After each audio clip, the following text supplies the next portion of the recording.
ವಯನಾಡು ದುರಂತದಲ್ಲಿ 3 ಕನ್ನಡಿಗರ ಸಾವು. ಕೊಡಗಿನ ಬಾಲಕ ಸಾವನ್ನಪ್ಪಿದ್ರೆ ತಾಯಿ ನಾಪತ್ತೆಯಾಗಿದ್ದಾರೆ. ಅತ್ತ ಚಾಮರಾಜನಗರದ ದಂಪತಿ ದಾರುಣ ಅಂತ್ಯ ಕಂಡಿದ್ದಾರೆ. ಸುದ್ದಿಯನ್ನು ನೋಡೋಣ ಸಾವಿನ ವಯನಾಡು ನ್ಯೂಸ್ ಟಾಪ್ 9 ನಲ್ಲಿ. ಕೇರಳದ ವಯನಾಡಿನಲ್ಲಿ 10 ಕನ್ನಡಿಗರು ಆಶ್ರಯ ಪಡೆದಿದ್ರು. ಅಲ್ಲಿಯೇ ಬದುಕು ಕಟ್ಟಿಕೊಂಡಿದ್ರು.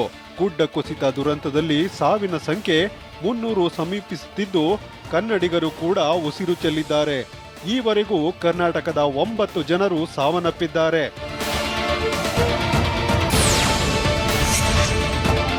ಕೇರಳದ ವಯನಾಡಿನಲ್ಲಿ ಕೊಡಗು ಮೂಲದ ಬಾಲಕ ಸಾವನ್ನಪ್ಪಿದ್ದಾನೆ.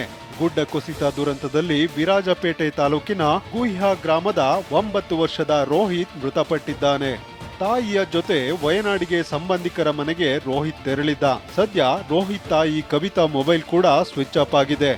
ಹೀಗಾಗಿ ಸವಿತಾ ಪತಿ ರವಿ ಕೇರಳಕ್ಕೆ ತೆರಳಿದ್ದಾರೆ.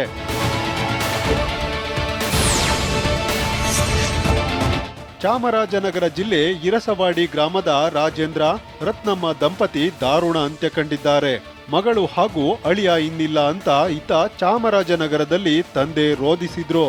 ರತ್ನಮ್ಮ ರಾಜೇಂದ್ರ ದಂಪತಿ 6 ತಿಂಗಳ ಹಿಂದಷ್ಟೇ ಹೊಸ ಮನೆ ಕಟ್ಟಿದ್ರು. ಆದ್ರೆ ಅದೇ ಮನೆ ಈಗ ಕೊಚ್ಚಿ ಹೋಗಿದೆ. ಮಳೆ ಆದಾಗೆಲ್ಲ ಹೇಳ್ತಾರೆ, ಇವ್ರೇನ್ ಮಾಡ್ತಾರೆ ಅಂತಂದ್ರೆ ಬಿಟ್ಟು ಬರಕ್ ಮನ್ಸಿರಲ್ಲ. ಈಗ ಮನೆ ಬಿಟ್ಟು ಬರಕ್ಕೆಲ್ಲ ಮನ್ಸಿರಲ್ಲ. ಈಗ ನಮ್ಮ ಅಕ್ಕ ಈ ಬೆಳಗ್ಗೆ ಅದನ್ನೇ ಹೇಳ್ತಾ ಇದ್ಲು ಅವಳು. ಈಗ ರಘು ನಾನು ಏನಾದ್ರು ಒಂದು 8 ಗಂಟೆಗೆ ಬಂದು ಅವ್ರು ಕರ್ಕೊಂಬರಲಿಲ್ಲ ಅಂತಂದಿದ್ರೆ ನಾನು ಮಣ್ಣಲ್ಲಿ ಇರ್ತೀನಿ. ಮಂಡ್ಯ ಜಿಲ್ಲೆ ಕೆಆರ್ ಪೇಟೆ ತಾಲೂಕಿನ ಕತ್ತರಘಟ್ಟದ ಲೀಲಾವತಿ ಅನ್ನೋರ ಕುಟುಂಬ ಕೂಡ ವಯನಾಡಿನ ಮಂಡಕೈನಲ್ಲಿ ಬದುಕು ಕಟ್ಟಿಕೊಂಡಿತ್ತು. ದುರಂತದಲ್ಲಿ ಸಿಲುಕಿದ್ದ ಅನಿಲ್, ಪತ್ನಿ ಜಾನ್ಸಿ ಹಾಗೂ ದೇವರಾಜ್ ಅನ್ನೋರನ್ನ ರಕ್ಷಿಸಲಾಗಿದೆ. ಆದ್ರೆ ಲೀಲಾವತಿ ಹಾಗೂ ನಿಹಾನ್ ಇದುವರೆಗೂ ಪತ್ತೆಯಾಗಿಲ್ಲ. ಕನ್ನಡಿಗರ ರಕ್ಷಣೆಗೆ ನಿಂತಿರುವ ರಾಜ್ಯ ಸರ್ಕಾರ ಮೃತಪಟ್ಟ ಕನ್ನಡಿಗರ ಕುಟುಂಬಕ್ಕೆ ತಲಾ 5 ಲಕ್ಷ ಪರಿಹಾರ ಘೋಷಿಸಿದೆ. ಸಚಿವ ಸಂತೋಷ್ ಲಾಡ್ ಅವರನ್ನ ಕೇರಳಕ್ಕೆ ಕಳುಹಿಸಿತ್ತು. ಮುಂಡಕೈ ತಲುಪಿದ ಸಚಿವರು ಕನ್ನಡಿಗರನ್ನ ಸಂಪರ್ಕಿಸಿದ್ರು. ಆದ್ರೆ ಇಂದು ಸಚಿವರ ಜೊತೆ ಸಿಎಂ ಸಿದ್ದರಾಮಯ್ಯ ಬ್ರೇಕ್ಫಾಸ್ಟ್ ಮೀಟಿಂಗ್ ಕರೆದಿದ್ದು ಸಚಿವ ಸಂತೋಷ್ ಲಾಡ್ ವಯನಾಡಿನಿಂದ ಹಿಂತಿರುಗಿದ್ರು.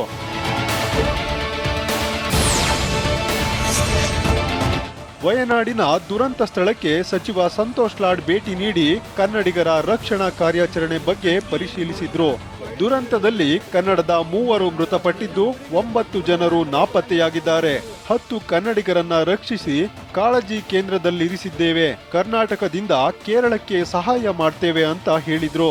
ಕನ್ನಡಿಗರಂತ ಯಾರು ನಮಗೆ ಸಿಕ್ಕರು ಅವ್ರಿಗೆ ಕ್ಯಾಂಪ್ನಲ್ಲಿ ರಿಸ್ಟೋರ್ ಮಾಡಿ ಇಟ್ಟಿದ್ದೇವೆ. ಕನ್ನಡಿಗರು ಇರಲಿ ಅಥವಾ ಯಾರೇ ಇರಲಿ, ನಮ್ಮ ಏನು ರೆಸ್ಕ್ಯೂ ಕ್ಯಾಂಪ್ನಾಗ ಯಾರು ಬಂದಿದ್ದಾರೆ ಖಂಡಿತವಾಗ್ಲೂ ನಾನು ಹೋಗ್ತೀನಿ. ಸರ್ಕಾರ ವತಿಯಿಂದ ನಮ್ಮ ಕಡೆಯಿಂದ ಏನು ಕೊಡಬೇಕು, ಅವ್ರಿಗೇನು ಚಿಕಿತ್ಸೆ ಆಗಬೇಕು 100% ಮಾಡ್ತೀವಿ. ಕೇರಳದಲ್ಲಿ ಭೂಕುಸಿತದ ಬಗ್ಗೆ ಜುಲೈ 23ರಂದು ಮುನ್ನೆಚ್ಚರಿಕೆ ನೀಡಲಾಗಿತ್ತು ಎಂದು ಗೃಹ ಸಚಿವ ಅಮಿತ್ ಶಾ ಹೇಳಿದ್ರು. ರಾಜ್ಯಸಭೆಯಲ್ಲಿ ಮಾತನಾಡಿ, ಕೇಂದ್ರದ ಮಾಹಿತಿ ನಡುವೆಯೂ ಕೇರಳ ಸರ್ಕಾರ ನಿರ್ಲಕ್ಷ್ಯ ವಹಿಸಿತ್ತು. ಮಾಹಿತಿ ನೀಡಿದ ಬಳಿಕವೂ ಜನರನ್ನ ಸುರಕ್ಷಿತ ಸ್ಥಳಕ್ಕೆ ಶಿಫ್ಟ್ ಮಾಡಿಲ್ಲ. ಜುಲೈ 23ರಂದೇ ಕೇರಳಕ್ಕೆ 9 NDRF ತಂಡಗಳನ್ನ ಕಳಿಸಲಾಗಿದೆ ಅಂತ ಹೇಳಿದ್ರು. 23 जुलाई को केरल सरकार को अर्ली वार्निंग भारत सरकार की ओर से दी गई थी. 23 जुलाई 7 दिन पहले ವಯನಾಡಿನಲ್ಲಿ ಭೂಕುಸಿತ ಸಂಭವಿಸುವ ಬಗ್ಗೆ ಕೇಂದ್ರ ಸರ್ಕಾರ ಮೊದಲೇ ಎಚ್ಚರಿಕೆ ನೀಡಿತ್ತು ಎಂಬ ಗೃಹ ಸಚಿವ ಅಮಿತ್ ಶಾ ಹೇಳಿಕೆಯನ್ನ ಕೇರಳ ಸಿಎಂ ಪಿಣರಾಯಿ ವಿಜಯನ್ ತಳ್ಳಿ ಹಾಕಿದ್ದಾರೆ. ಕೇಂದ್ರ ಸರ್ಕಾರದ ಯಾವುದೇ ಸಂಸ್ಥೆಗಳು ವಯನಾಡಿನಲ್ಲಿ ಭೂಕುಸಿತ സംഭവിಸುವ ಬಗ್ಗೆ ജൂലൈ 30 മുന്ന എച്ചരിക്കെ നീടില്ല ಅಂದ್ರು.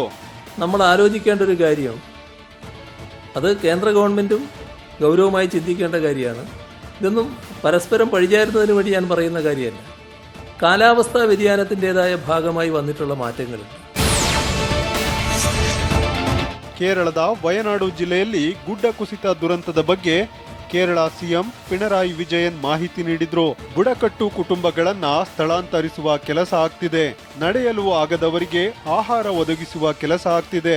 ರಕ್ಷಣಾ ಕಾರ್ಯಾಚರಣೆಗಳ ಮೂಲಕ 1592 ಜನರ ರಕ್ಷಣೆ ಮಾಡಿದ್ದು വയനാടിನಲ್ಲಿ 82 ಪರಿಹಾರ ಶಿಬಿರಗಳನ್ನ ತೆರೆಯಲಾಗಿದೆ ಅಂದ್ರು. ഹതാശയരായ ജനങ്ങൾ നിരാലംബരായി കഴിയുകയാണ്. അവരെ സഹായിക്കുക, രക്ഷിക്കേണ്ടവരെ രക്ഷിക്കുക.